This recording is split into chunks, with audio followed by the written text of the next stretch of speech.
Bismillahirrahmanirrahim. Assalamualaikum warahmatullahi wabarakatuh. Baik, di sini saya akan menjelaskan tentang hakikat anak didik dan akhlak anak didik. Hakikat anak didik. Dalam filsafat pendidikan Islam, semua makhluk hidup pada dasarnya adalah peserta didik. Sebab dalam Islam sebagai murabi, mu'alim atau mu'adib, Allah Subhanahu wa taala pada hakikatnya adalah pendidik bagi seluruh makhluk ciptaannya. Pemeliharaan Allah Subhanahu wa taala mencakup sekaligus pendidikannya, baik dalam arti tarbiyah, taklim maupun ta'dib. Karenanya dalam filsafat pendidikan Islam, peserta didik itu mencakup seluruh makhluk Allah Subhanahu wa taala seperti malaikat, jin, manusia, tumbuhan, hewan dan sebagainya. Namun dalam arti khusus dalam filsafat pendidikan Islam, bahwa peserta didik adalah seluruh al-insan atau al-bashar atau Bani Adam yang sedang berada dalam proses perkembangan menuju kepada kesempurnaan atau suatu kondisi yang dipandang sempurna insan atau al-kamil. Next, akhlak anak didik. Akhlak merupakan tumpuan perhatian utama dalam ajaran agama Islam. Hal ini dapat dilihat dari salah satu misi kerasulan Nabi Muhammad SAW yang telah dijelaskan dalam Al-Quran, yakni menyempurnakan akhlak mulia. Agama menganjurkan setiap individu untuk berakhlak mulia dan menjadikannya sebagai kewajiban di atas pundaknya yang dapat mendatangkan pahala atau siksa baginya.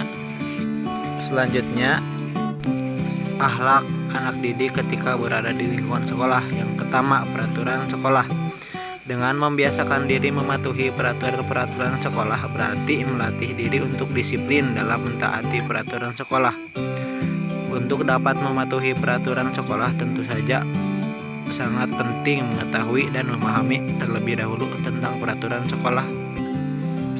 Peraturan-peraturan sekolah seperti datang ke sekolah tepat pada waktunya, membawa persiapan belajar sesuai dengan daftar pelajaran, ketika hendak masuk ke dalam kelas mengucapkan salam terlebih dahulu, menyimpan buku-buku dan alat-alat pada tempat yang telah ditentukan, duduk dengan tenang dan tertib, jangan mengganggu teman, perhatikan pelajaran yang telah diterangkan oleh guru.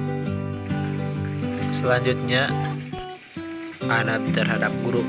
Aktivitas siswa dalam dunia pendidikan selama 6 hari adalah tidak lain untuk belajar berbagai macam ilmu pengetahuan agar kelak menjadi orang pandai yang berakhlak baik.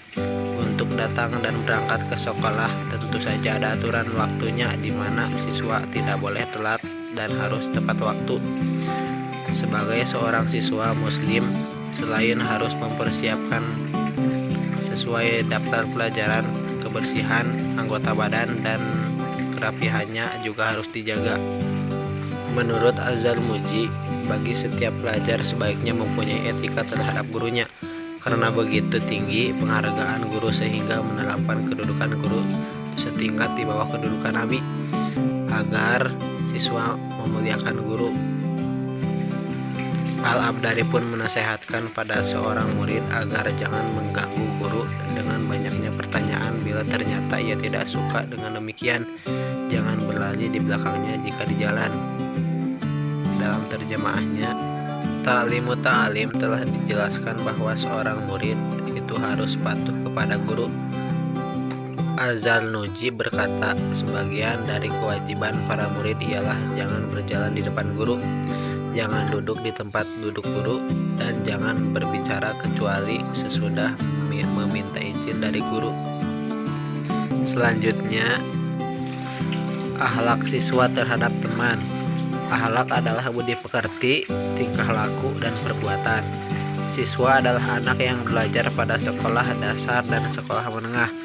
Teman adalah yang bersama dengan siswa. Akhlak karimah adalah perbuatan yang dilakukan oleh siswa terhadap temannya. Tersenyumlah kepada siapa saja, terutama teman di sekolah. Menjalin hubungan yang baik atau harus hidup rukun dengan teman. Selalu berbuat kebaikan kepada teman.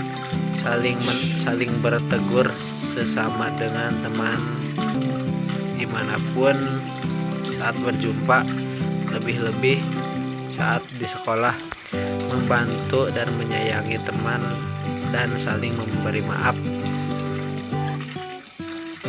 menjenguk teman yang sedang sakit dan mendoakannya. Bertemanlah dengan siapapun. Nah, salah satu cara memuliakan ilmu ialah menghormati teman belajar dan guru yang mengajar. Karena itu, murid dianjurkan berkasih mesra dengan guru dan teman-teman sebangku agar dengan mudah mendapat pengetahuan.